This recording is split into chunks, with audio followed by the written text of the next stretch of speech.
आज लिटराटी Chandigarh lit fest, जिसे Chandigarh literary society ने ऑर्गेनाइज किया, का आज समापन हो गया है।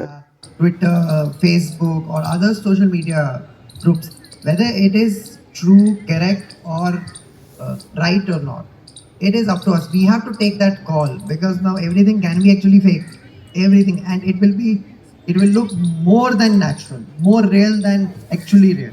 Google search or something, then, so the problem is with humans that since it's called artificial intelligence, one of the larger problems is the name also of, the title of.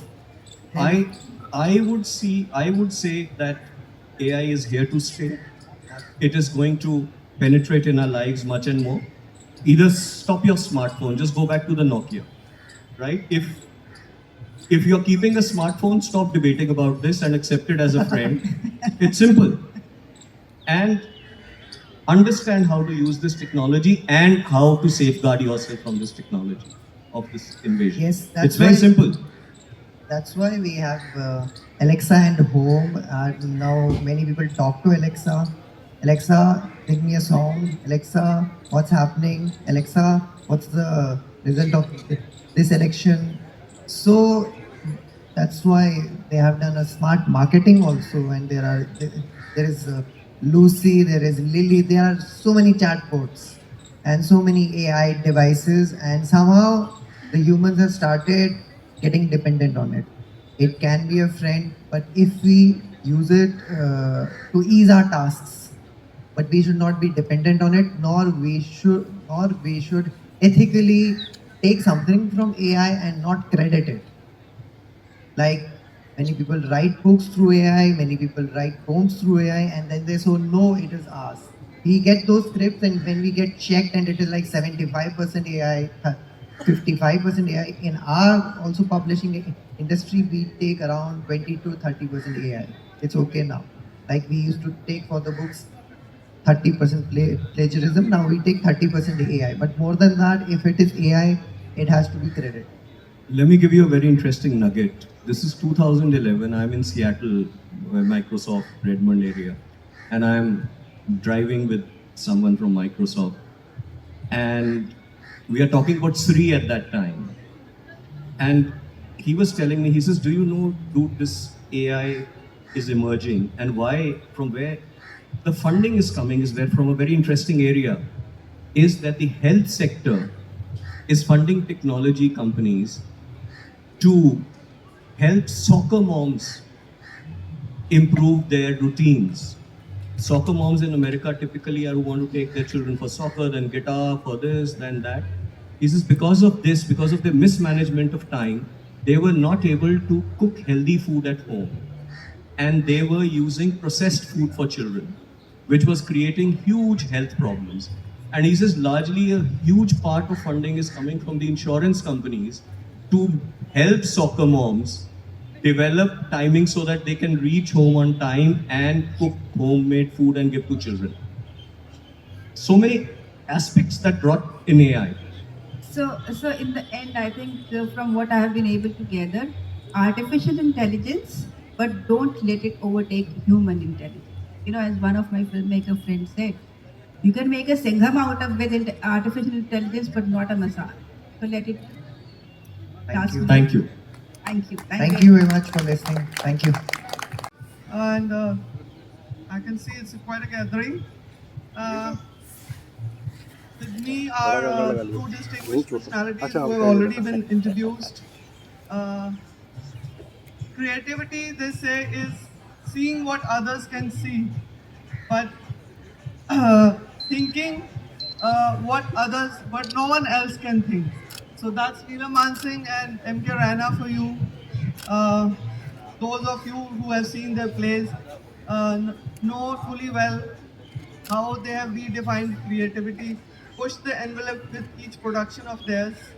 And those, I doubt if there are any here who may not have, but if a few have not seen their plays, will soon come to know how creative these two distinguished personalities are. It's both an honor and privilege for me be a participant here. I'm a participant just like you all are, and I'm as eager to listen to them. Though, of course, I've spent a sleepless night thinking what am I going to ask them. Mr. Raina has already penned his memoir. It's a tell-all memoir. He's already said quite a few things there. And Neelam writes a fortnightly column for the Tribune in which she's as eloquent as one can be. Still, we'll carry on this conversation. And I'll address both of you. Uh, uh, Theatre, we say, has truly the power to transform, right? Mr. Raina always says that it's also therapy, right? Yes. So, from what does it derive its power? You both can answer this. Not at the same time. Oh, yeah, no, not at the same time. Yes.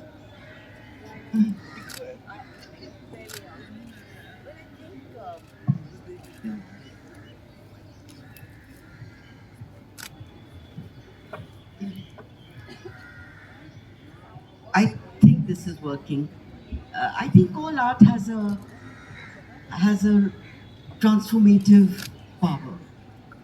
Whether it is painting, whether it is literature, whether it is theatre, whether it is cinema, it is empowered to change. Its impulse is to transform, to make you think outside a status quo thinking that you are ingrained in. So it's all about telling stories. And you tell a story in many ways. You tell a story through a narrative. You also tell a story by the way you sit, the way you enter, the way you eat, the way you interact with the world you live in. So it's about storytelling, and every story has something which is unexpected. For a story to be powerful, it has to have something unexpected that somewhere shifts your understanding of who you are, where you're coming from, what the context is. So it plays many roles. Some are tangible, some are intangible, but it definitely creates a shift in consciousness, a shift in behavioral pattern, a shift in your political thinking. So I think we all love stories. And we are always looking at stories. We look at a cloud and we see a story. We look at a puddle and we see a story.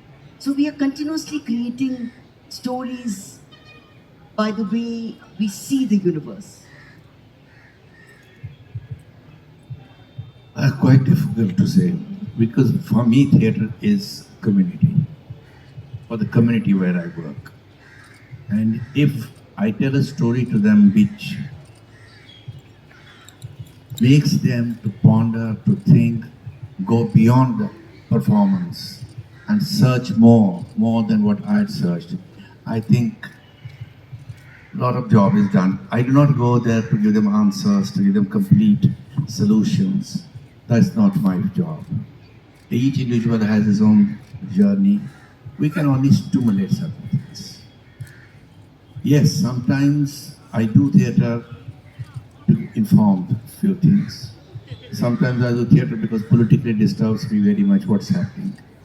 And I don't do it like a kind of a propaganda or something. We actually see theatre is not just I do. It's a bunch of actors who are with me as human beings. We sort of, it's like a washing cloth together, or, digging together some archaeological things, some unknown things together. I, as a director, think that I can do everything and you go there, you go here, it doesn't work that way. We work 2 months, 3 months sometimes on a performance, and every day, 10 hours, 8 hours. And then we realize, yes, things may come to a place. And when you present to the people, then it is a complete act. Till then it is just hardly 50%, because the other half is not there. So we are imagining when we are making it, we are trying to brew it. It's only when it is served, and then the people say it's good food, it's tasty food, it has healthy ingredients in it. It happens only That is the feedback why I need community all the time. Engagement with the people, engagement with the children or with artists. That makes the creative act for me more organic and more okay, I enjoy it then. There's a tussle between actor and actor, then spectator and the actors, then between public opinion and things like that. That's how it works. It doesn't work with me one way. I agree with you. I think rehearsal space is like preparing drafts. It's a moment that the audience enters that it becomes a performance. It is a relationship that you have first between the director and the actor and the text, the and the scenographer and the costume designer, and then it gets a completion once it is performed. So, and it is about community, as you very rightly mentioned. It is to share, to communicate, to connect. Yeah, that's absolutely right. I think audiences are one of the most significant others in this relationship. But how do you think? I mean, it's a question that I had put in for later, but since you brought it out, how do you think audiences have evolved over the decades since both of you have been doing theatre for so many years? I think there's no such thing as a singular kind of audience. An audience is also made up of many layers of the world that you live in. So some people come because they like the text or the visual language.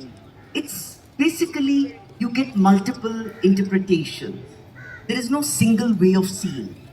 But you just hope that somewhere it connects on some level with the very disseparate community of people for different reasons.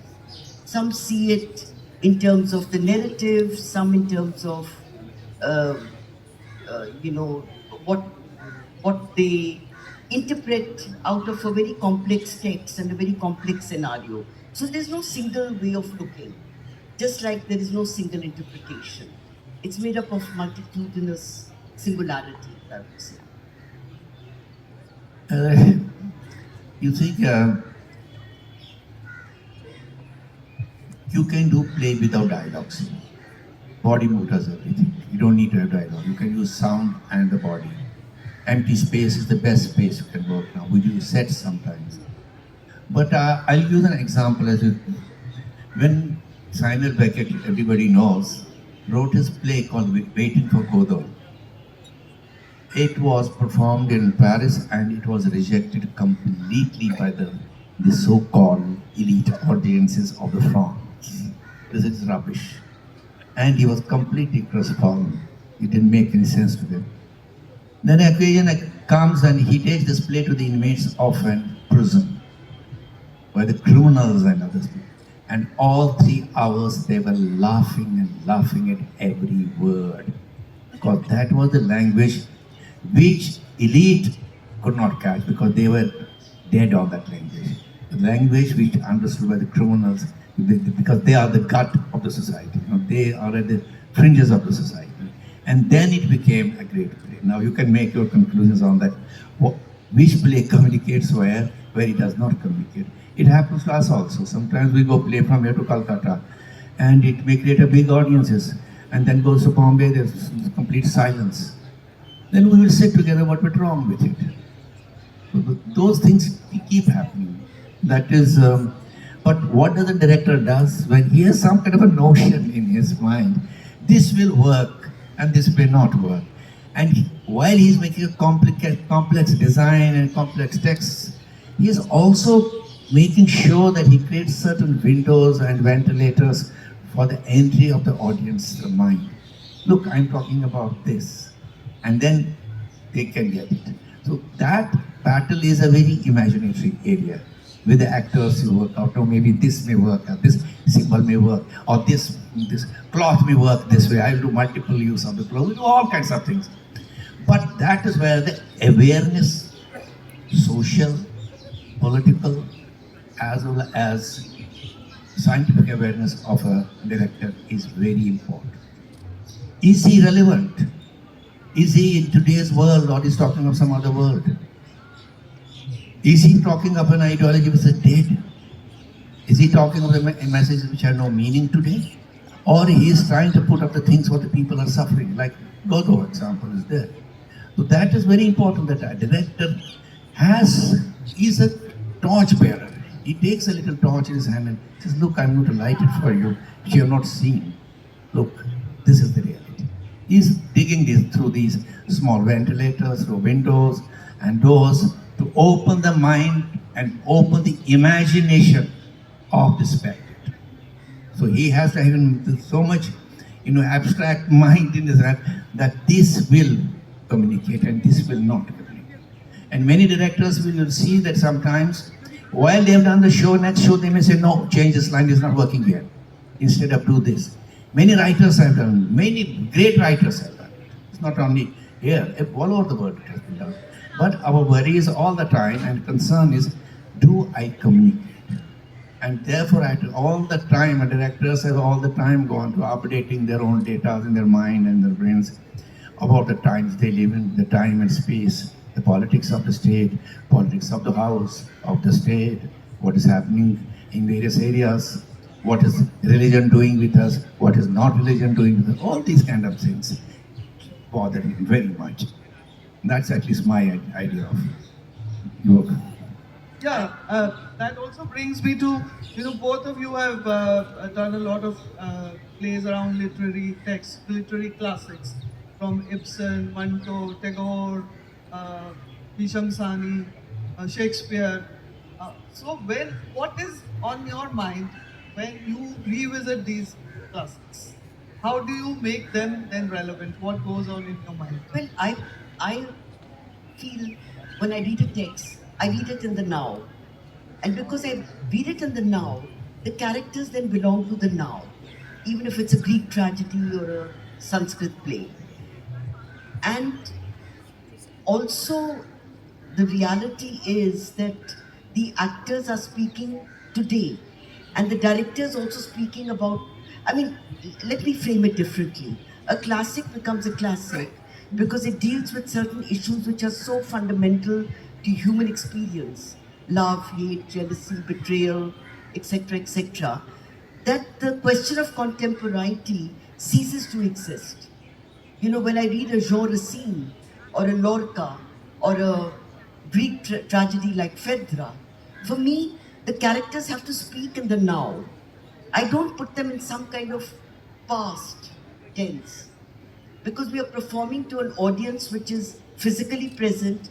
The actors are physically present in the moment. And also, I feel that all text is also interpretive.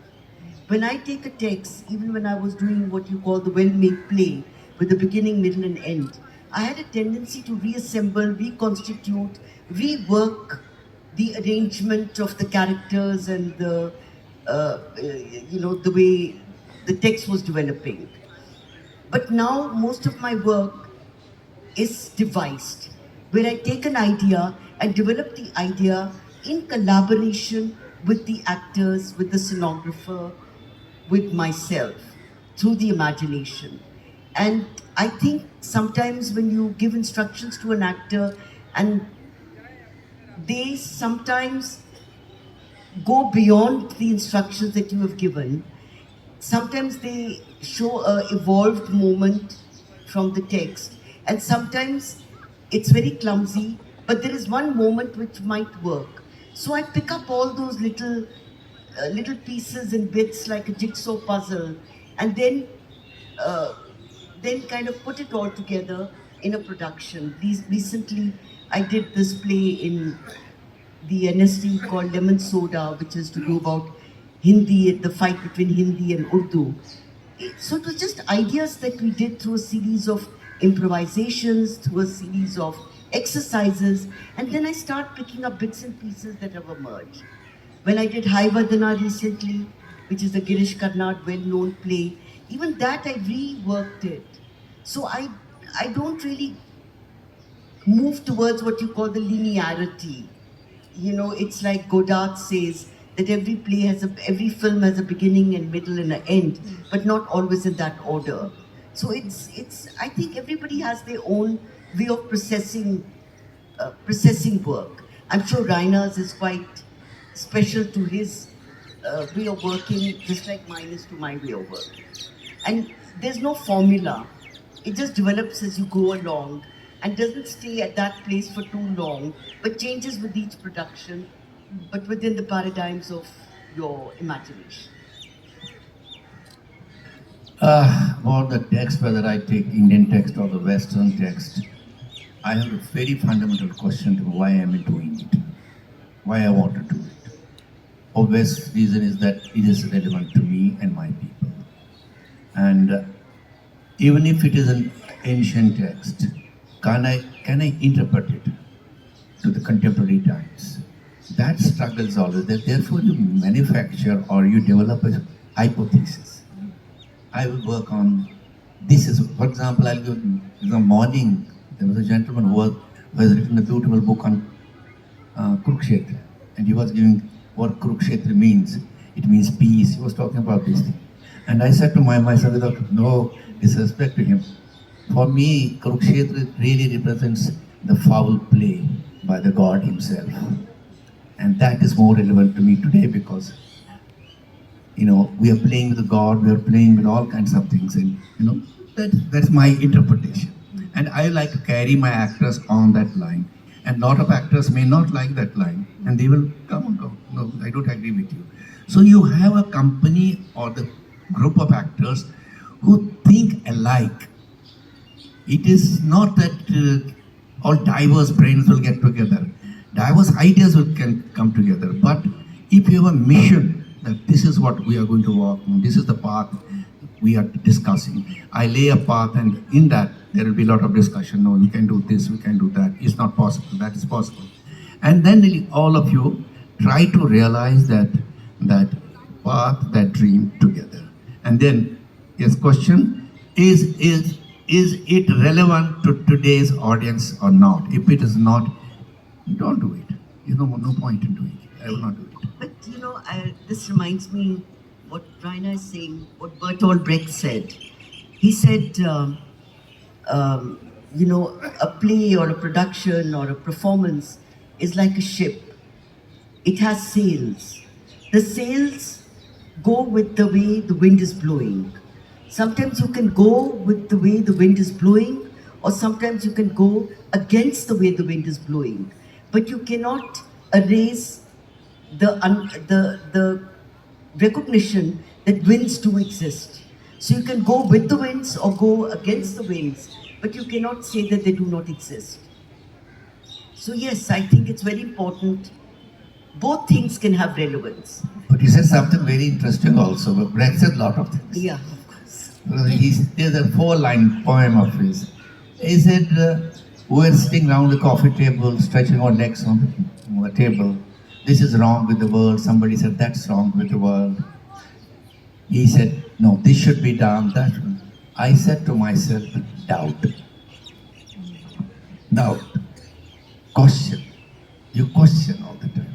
That's the theater is all about questioning.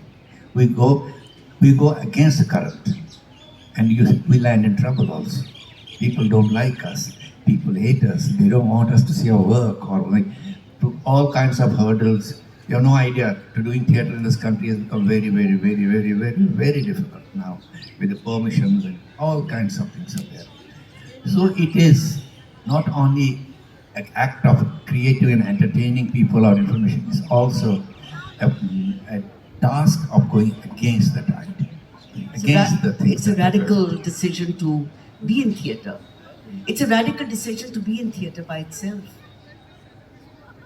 Yeah, they say that movies make you famous and television makes you rich, but theater makes you poor.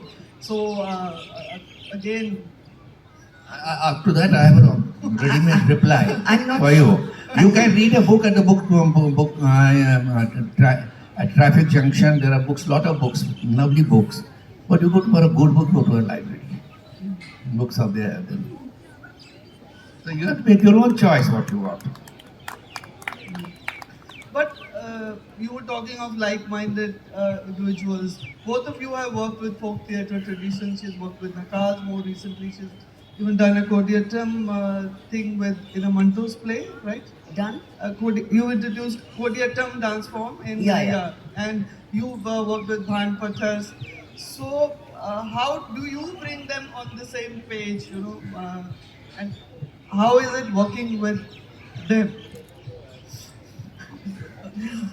I think these are all part of our collective legacies. They belong to us, just like the modern belongs to us. The past and the traditional forms also belong to us. It's a question of how you claim them and how you dovetail them organically into a production. So I don't think there is a self-conscious desire to put it there as an exotic leitmotif. It's not like that. It happens very, very naturally, and this is what happened. The Kudiyatam interjection in my recent play, I've even forgotten the name, Lemon Soda. As I said, that my way of working is where I give them a certain idea. What does protest mean to you? What does home mean to you? What does etc., etc. There can be many concepts, conceptual things. What does it mean? And then, how do they develop that idea? And through the development of the idea, I pick up a moment that I feel can be put in the larger framework of the play. It's like, it's a very, what you would call, invisible, um, um, it's not a self-conscious kind of journey that you take. It's a journey of trial and error. It's a journey of rejection and acceptance. It is like I have no embarrassment going into a rehearsal space and telling the actors, I have no idea what we're going to do, but let's go on this journey together. And then they, because most of the work that I do today is collaborative. I think the word director, forgive me, Raina, has a very male connotation. It seems to suggest maleness. It seems to suggest authority. Because I see a lot of directors tell the actors, this is not what I want. This is not what I need. Turn from right to left. This is where you have to stand. I don't believe in that kind of way.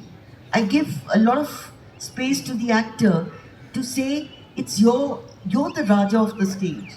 You're the vehicle. I'm the invisible person sitting in the wings. You have to go out there and express that which is deepest and most private within yourself. Let's dig that. Let's search that. I don't get easily satisfied because I don't want the actor to be easily satisfied. And I've worked with Nakals all my life.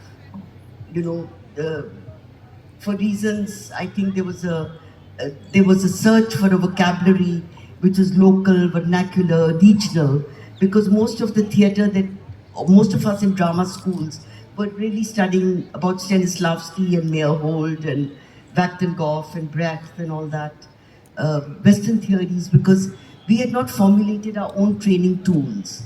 So then we looked into our own traditional energies and tried to find a way of training the actor.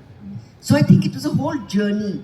The history of modern Indian drama really starts from the point when I think they started this, when NST came up, and then you had the theatre of roots. So they are little flat holes that created this kind of trajectory. I think I've spoken for too long.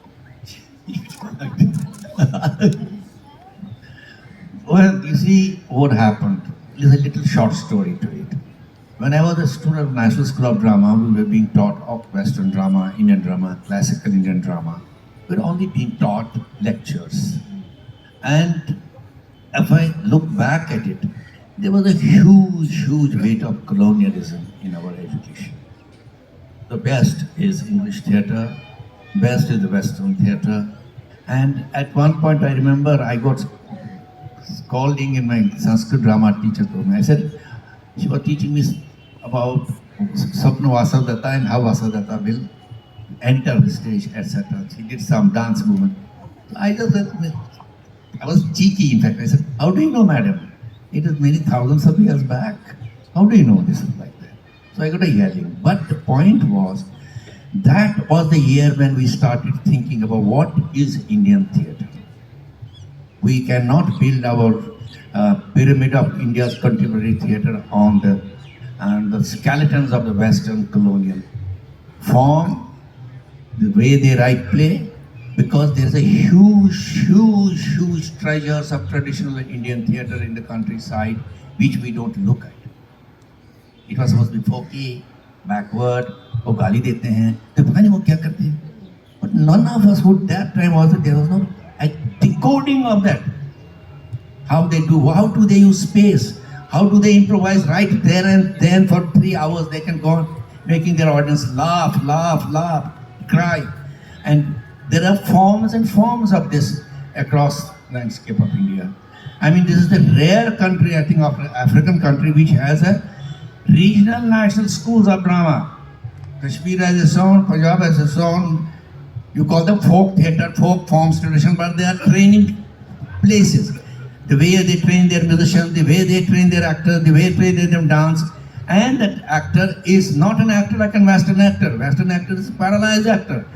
This actor, which I call an Asian or Indian actor, is multidisciplinary actor. He can dance, he can sing, he can play music, he's an acrobat, he can make costumes, and he can do his set. And he acts. Now, this kind of combination is not in West. That compartmentalized there. You are a singing actor, a dance actor, you are this actor, or that actor. Now, this knowledge was not coming to the main directors. So, most of us went to villages. She goes to Nakals, I go to Bands, Garand goes to Yakshigan, Habib Tandir goes to Nacha actors, and we bring the different dramaturgy and the form together. That is why collaboration, there it is very difficult to do collaborate with them, because you have to come to a level of this. Don't think they're backward, don't think they're unintelligent, don't think they're less talented than you. But you have to come out of your colonial hangouts and your contemporary education. You have to come really down, kneel down before them and get to their level, and you will see how they will tackle the most complex psychological, political, or whatever theme in their own way. But that is the way. That is what we have been doing with it. But I mean, I've seen with the Nakals, they can lampoon the powers that be, they ad-lib, they make political comments, and they can also sell birth control pills, so they are performers and they are social analysts. But I would like to make a little diversion here, because when I joined the National School of Drama, which was maybe a year or two later after you graduated, at that time I think that consciousness had already come into drama schools. 73. Where we had Yakshagana by Shivaram Karan. Yeah. We did a kabuki play with Sozo. No. Actually, before that happened something remarkable. Then we did Rich Cutting with No. That's much later. Before that, two things happened. Jasma Odin production, which was the landmark, which was like a Greek tragedy. Absolutely. I was one of those guinea pig actors in that. We were the first actors. Then after that came Habib's Agra Bazaar, and came Ghasiram Kotwal 71. Yeah. That gave the confidence to all the directors. No, we also have to unlearn and now learn something different. Yeah. Mr. Raina, you can share. I'm not professor. No, you can share the story that you often tell about how you did King Lear, and actually the Vans made a suggestion of the change of gender. No, I think that for that there is a book.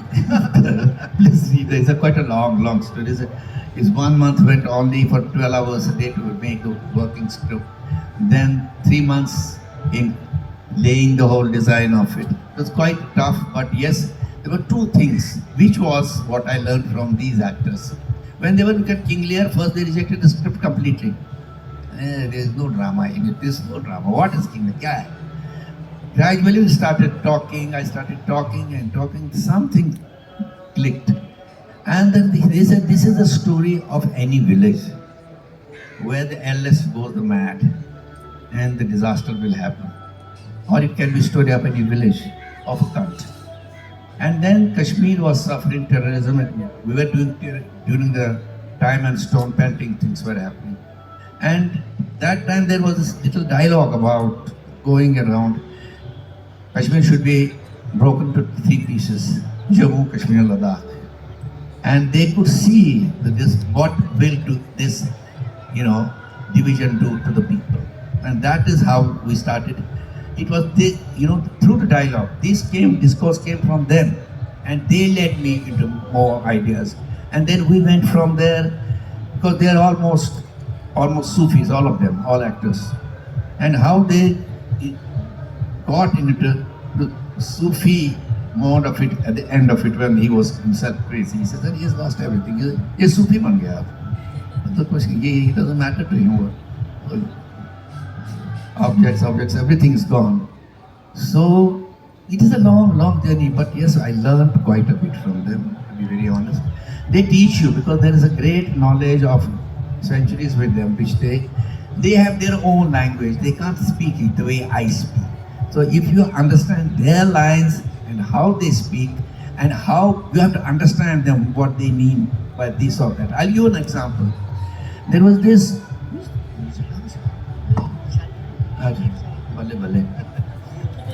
So, at one point, I had a master Shehnai player. It's called Sornai. Great player. And I used to listen to him every evening. And one day I asked him, what does the Shehnai mean to you? He said in Kashmiri, which means, आग से निकली हुई नाई is pipe, खाक से निकली हुई pipe, पानी से निकली हुई pipe, धूल से निकली हुई pipe, and then he did pipe, nai. So wow, what a definition. ये कहाँ से मिली तुम्हें? He laughed and then said, Maulana Rumi, in his Masnavi, he's an illiterate, unliterate. In his Masnavi he has said this. So you better learn from it. And I really thought he's pulling on me, and then I looked at it and it was there. So how do they get these informations? It's quite a different world altogether, completely. But theatre has been religious, it has been ritualistic, it has been social, political. What do you think? Volume बढ़ा दो तुम अगर जरा please. Volume बढ़ा दो थोड़ा सा. Yeah. You got the question. Shall I repeat the question? Yeah. Theatre has been ritualistic, religious, social, political. But what do you think it is today? To me it is हद टपे तो औलिया बेहद टपे तो पीर हद बेहद दोनों टपे उसका नाम फकीर. Our journey is that. I don't believe in that this religion, that religion, that. I have no boundaries. I can't confine myself, because every day is a new surprise. Neelam, what do you like to say? Well, I think the genesis of all theatre was ritual. When you take the Greek theatre, or you even take from the Natya Shastra, the fight between the Asuryas and the gods. So the base was that. In Greek theatre, it was about democracy as well, where people came and discussed their problems. It was like a mini parliament. But as he very rightly said, theatre is this and that also. So it encompasses many layers of how we experience life, from the ritual to the ritualistic, from the social to the political to the human. It's really about exploring your own essential humanity. I tell you one word I'd like to add to it. She mentioned Natya Shastra. I love that book. Because they say Brahma gave this book to us. He had to give it to something to people, to Bharata, so that he can make a drama for the gods.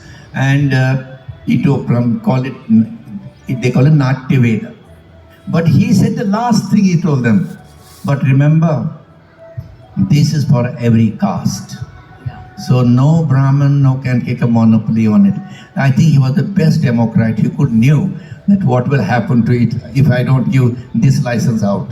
That's why, if at all today in post-independent India you see the folk theatre which is there, as I said, in all states, it is today under the custody and the preservation and the nurtured by the lower castes, not by the other castes.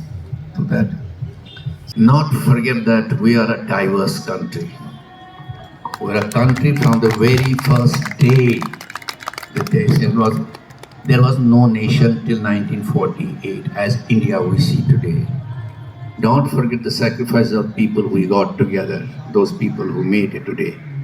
Every citizen today has to defend the idea of India which is diverse, complex, and still we have to live together, not to isolate one from the other and make one to fight against other and manipulate people in the name of religion, faith, or caste.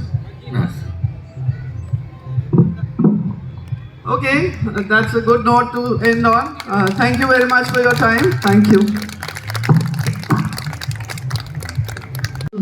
चेतना जी, आपकी आज book release हुई है Giza in the gota patti, इसके बारे में थोड़ा सा कुछ बताएं। नमस्कार, सत श्री अकाल, गुड इवनिंग। ये मेरी तीसरी किताब है गुलमोहर सीरीज में, गेशा इन द गोटापट्टी। पहली किताब थी कित्था ऑन माई गुलमोहर और दूसरी थी गार्नेट्स अंडर माई गुलमोहर और ये गेशा इन द गोटापट्टी। तो ये एक कहानी है, सस्पेंस की कहानी है और इसमें जैसे कहते हैं टी के बारे में, चाय के बारे में भी उसको चाय के क्या ट्रेडिशंस होते हैं और उसकी क्या कहानियाँ होती हैं वो भी सब इसमें दर्शाई गई हैं। तो उस बैकड्रॉप में एक कहानी है बड़े बीजी की और लॉलिटा और कुछ डिप्लोमैट्स। तो ये डिप्लोमैट्स जब एक क्लब में मिलते हैं तो क्या क्या रहस्य बाहर उमड़ के आते हैं। तो वो ये सस्पेंस सागा है, थ्रिलर है और गुलमोहर इसमें खुद एक कैरेक्टर है अपने आप में। और सो इसमें सारी रियल लाइफ स्टोरीज से इंस्पायर्ड हैं इसके सब प्लॉट्स सारे। तो आप इसको पढ़िए और गुलमोहर के नज़रिए से सारा जो चेंजिंग हमारा बदलता हुआ है दुनिया उसको देखिए। और जो मिस्ट्री है, सस्पेंस है, उसके जो ट्विस्ट और टर्न है वो उनका आनंद लीजिए। और हमारे देश में जो लोग चाय के पसंदीदा है, जो चाय के चहेता हैं, वो इस कहानी को बहुत एंजॉय करेंगे क्योंकि चाय एक सिर्फ एक जैसे पीने की चीज़ नहीं है, वो एक बहुत इम्पॉर्टेंट हीलर है, टूल है। आज की दुनिया में जब इतनी वॉर्स हो रही हैं, इतनी वर्ल्ड में टेंशन है, तो चाय का क्या रोल है उसमें, ये पढ़िए गीशा इन द गोटापट्टी। Thank you. ये आज चंडीगढ़ लिटरेसी फेस्ट का आखिरी दिन है, इसके बारे में कुछ बताएं। तो चंडीगढ़ लिटरेटी पे आना तो मेरे लिए, मैं बाकी लिट फेस्ट पे भी जाती हूँ मगर लिटरेटी पे जब भी आती हूँ तो ऐसा लगता है मैं माइक के आई हूँ। तो उसका कुछ और ही, जैसे कहते हैं ना, चंडीगढ़ से हैं इसलिए आपको माइक के जया कुछ नहीं है ना, तो वो वाला फीलिंग होता है। और अच्छा लग रहा है कि ये फेस्टिवल भी ग्रो कर रहा है हर साल, है ना।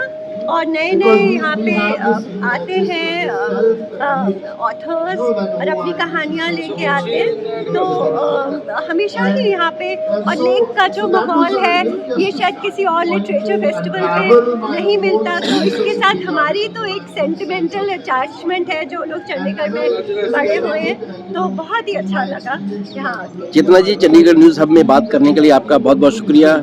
आप दिन दुगनी रात दुगनी तरक्की करें, आपकी बुक बहुत बहुत बिके। Thank you so much. शुक्रिया। Thanks for watching. Please like, share and subscribe.